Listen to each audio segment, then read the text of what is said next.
I don't know if I am experiencing dissociation out of fear. In other words, maybe the more sort of classical interpretation of dissociation as a mental protective mechanism that is kind of disconnecting me from the present experience, and that becomes habitual even when there is nothing in the present experience that is actually truly threatening, feels threatening or upsetting, but the mind is so prepped for it and hardened against it that it sometimes just slips into this place. I don't know if that's what's happening, or I am having an experience of dissociative sensations because the illusion of a separate self that I thought I was is continuing to fade. And so the foundation of perception is changing. That previous framework that was peered through, perceived through, is coming undone. And so there's a disconnecting, there's an unplugging. It feels more like an unplugging happening.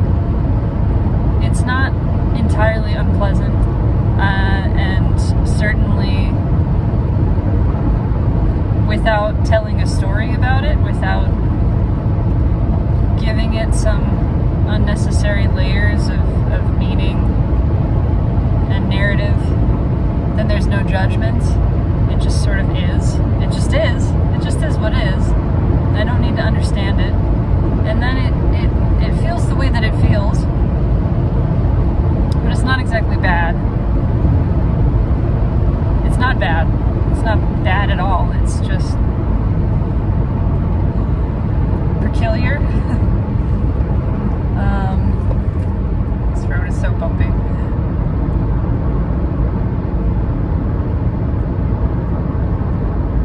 I am aware that the obsession with understanding, that's a holdover. Some in my eye. That's a mental compulsion that was designed to protect, and there is still quite a bit of identification there. There's a strong pull towards that, to be the understanding one, to be the thinker of the big thoughts, the one who understands, the one who can articulate these things, because this was one of, if not perhaps the earliest identity that I experienced the formation of, that felt safe. It was, this is how I ensure my physical safety. This is how I ensure my acceptance by others within the pack, within the tribe, whatever. Because at a young age, all I am perceiving is social connection. I have no real conscious awareness of the connectedness with myself. And surrounded by others who have no awareness of that either, I am taught that this is where my reliance must be put.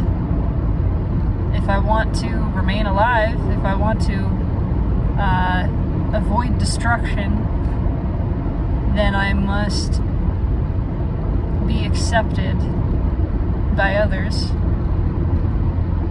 because my survival depends upon them.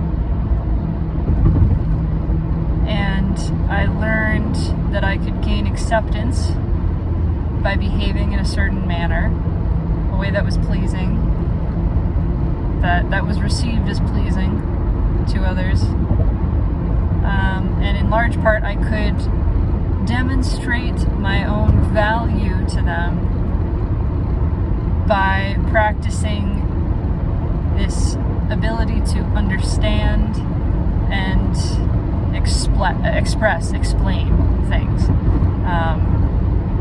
It's always been about thoughts and words and understanding, comprehension, critical thinking, and regurgitation of what was just told to me, understanding of instructions, that kind of thing. This is where I learned to feel safe. This was what I learned to identify with in a way that gave me value. This is where I learned my value came from. And safety and value have become kind of wrapped up in one. In most of human culture,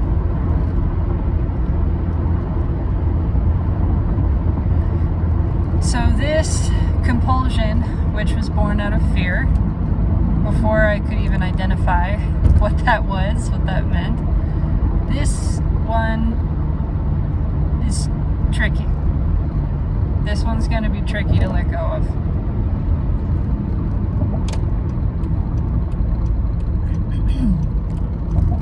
It is difficult for my mind to give up the compulsive thinking, the understanding, the explaining, the demonstration of the thinking too is a part of it. Is the no, look, I'm doing something, I'm thinking. This is where my value is, so you can't be mad at me, you can't call me lazy, you can't become a potential threat to me, as long as I am thinking and demonstrating to you that I am thinking by my articulation of it. And I know that this is tied into that, all of this documentation, this recording of my experiences. And I've noticed that before. But, yeah, this is a part of this is a proving of worth, proving of value, proving that I am doing something again, because if I'm not doing something that is of value, then I do not have worth, and therefore my safety is in question. That's the mental process happening. And I can see, at least, this is too much to try to unwind. But I can start with just seeing that story, at least. I've seen it before, but I think it's time to place greater focus upon the recognition of that. Seeing the story when the mind is telling it. And just staying there. Staying in the awareness of the story. The awareness that it is a story.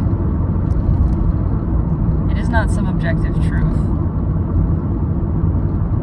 It doesn't really mean anything. These are just words that the mind is saying. And I am hearing them. And I am hearing and I am feeling what happens when the story is believed, which is similar to what happens when the story is not followed, actually. It's wrapped in fear.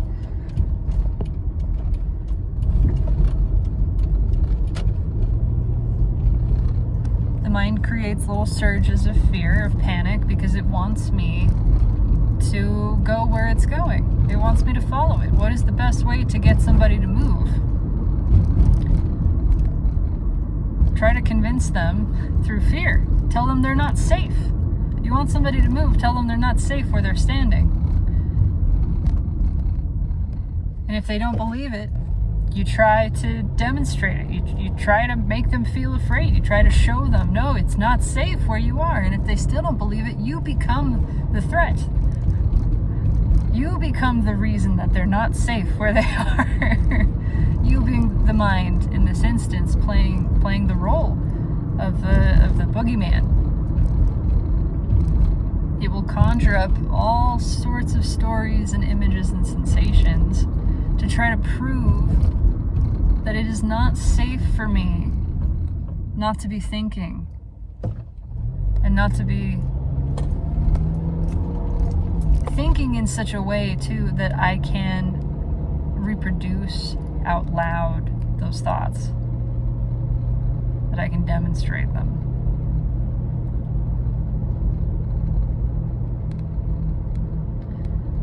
This is not unusual. I'm not special at all in this experience. This is extremely common. This is something that the mind does.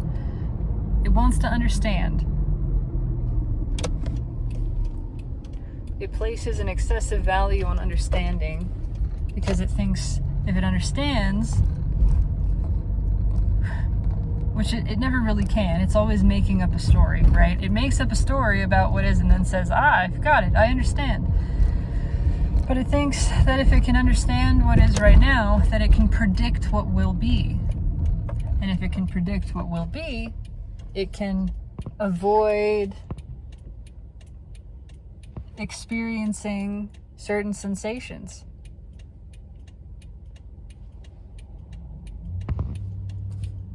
Sensations that it's already told a story about. And that story says these sensations are bad. They're bad, they're dangerous. They're harmful. So we're going to avoid them. I'm going to keep you out of danger. That's what the mind says. But in order to keep you out of danger, I have to know what's coming. In order to know what's coming, I have to understand what's happening right now. And that means telling a great big story about it. Really, so that I can regurgitate that story, so that I can continue to tell that story in the future. Also, I have this illusion of safety, this illusion of control. I've spun a web of thin tendrils. It's insubstantive, but I've spun this web and I'm clinging to this web that I'm calling what's happening, the story of what is. This is my understanding that I'm clinging to, and as long as I have this spider web that I have spun around the reality, around the truth, as long as I have this, I can keep you safe. But the web is delicate. It's flimsy. And it is man-made. It's self-created. And so when the strands of it start to fall apart, which happens pretty regularly, there's a great panic that takes place inside. The mind freaks out and it rushes to repair it. No. My story can't come apart. I have to go patch this. If the story comes apart and you see through it, you see that it's a story, then what am I going to do? Really, it kind of comes back to that. It's the mind feels unsafe in just being. It's what feels like it has to be doing a job. Like it must be working. It must be working on something in order for safety to be experienced. And all the while, it's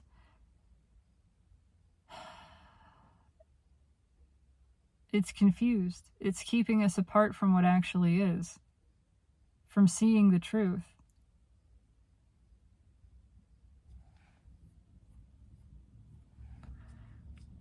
That's nothing is ever unsafe. That which we are, being, is never threatened. There's nothing so serious going on here. Everything exists. Everything exists. And we do get to navigate the pool of everything as we desire to. And that is right, and that is good, and that is safe. And we're never trapped in one part of the pool. We swim into the deep, dark, shark-infested waters because we want to have that experience. It's when the mind freaks out about that because it doesn't understand what's happening that we start telling a story about this, and ultimately we keep ourselves there because now we're not allowing the experience that we came for, that we came to this part of existing to have. We're not allowing that experience to be experienced. If we can just say to the mind, it's okay, let me feel this, then we could move on. We could experience that experience, the intense sensations of it. They wouldn't be as negative as the mind makes them out to be, because when it's unwrapped, when the webbing is blown off of it, when it's just naked, raw sensation without judgment, without a story saying that it's good or bad, it's right or wrong, it's harmful, it's dangerous, whatever, it doesn't mean anything. When it's removed from meaning and it is just bare sensation, it can be intense, it can be uncomfortable, but it's never bad. It's never suffering the way that the resistance to that sensation is suffering.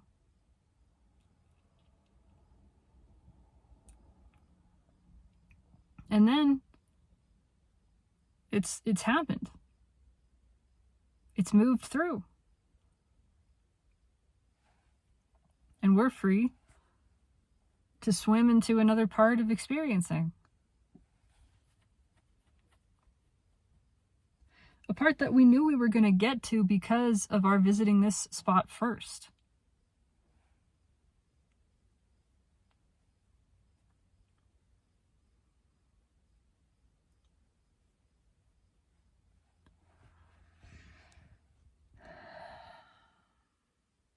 Anyway, I don't know what I'm saying. I'm in a space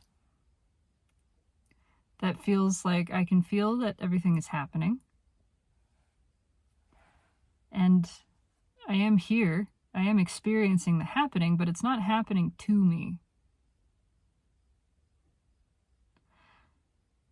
And again, I am here. Me, I'm here being. It's just that I am not as solid and substantive of an experience as I used to perceive. I am not so solid.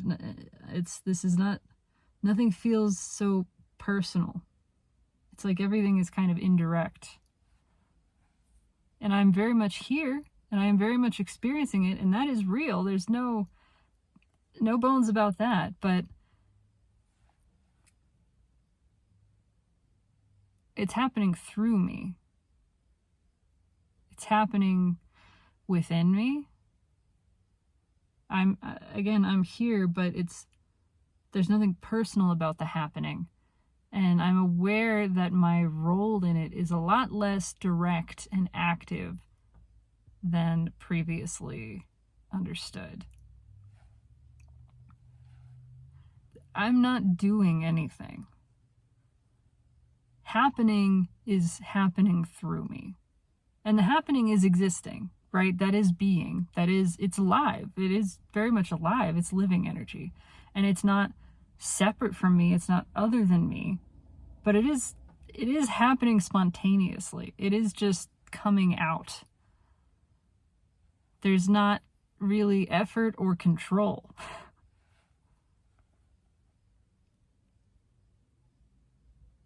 The experiencing is happening. And the only sort of, it's not control, the only sort of guidance to it that I do feel that I may have is desiring.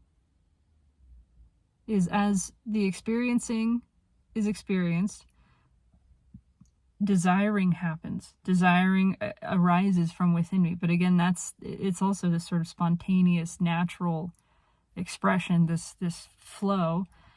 And I can become deliberately aware of it. But I can't really guide that either. It's just the desiring happens. I see this and then I feel the desire to see that. and then I see that and I feel the desire to see this. And I am just feeling kind of along for the ride. But again, I'm not going anywhere. And it's not as though I'm being dragged. It's not against my will. my will is guiding it. It's just, again, too, my will is something kind of bigger and stranger and all-encompassing feeling. And it has no specific, it's not results oriented. It's not trying to accomplish anything. It's just tasting. It's just going over here and going over there and tasting some of this and some of that. And I don't know. I don't feel like such an active participant right now. I'm not saying that that's good or bad. I'm just saying that that's what it is. That's what it is.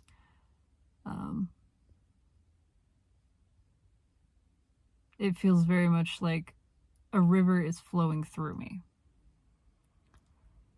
And as it flows through me, it sort of surrounds me and carries me. I'm experiencing floating down the river as the river moving through me. But I am being carried along with it as well. But all of it is to places I want to see. That's obvious.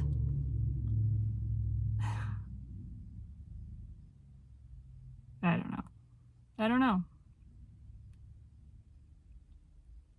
And I can feel the compulsion to try to understand.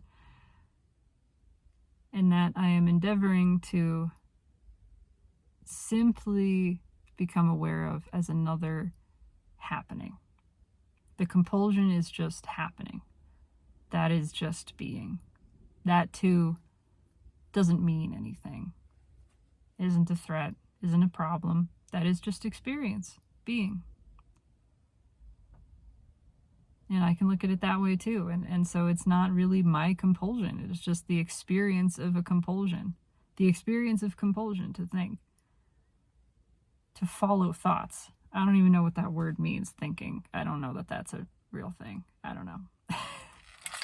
Anyway, I said go inside.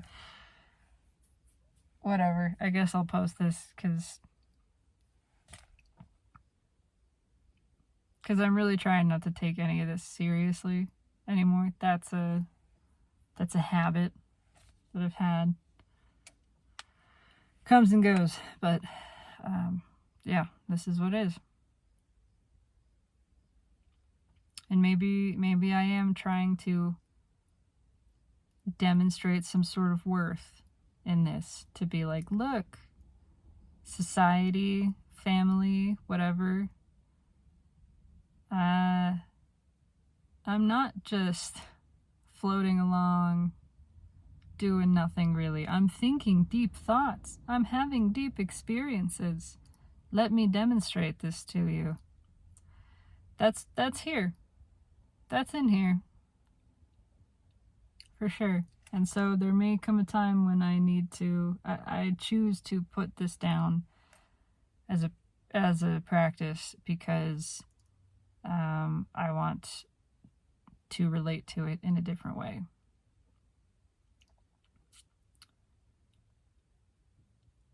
But we'll see. We'll see. This is what is. I love you. Take it easy. It's a strange, fucking trippy thing to be being. So, be easy on yourself.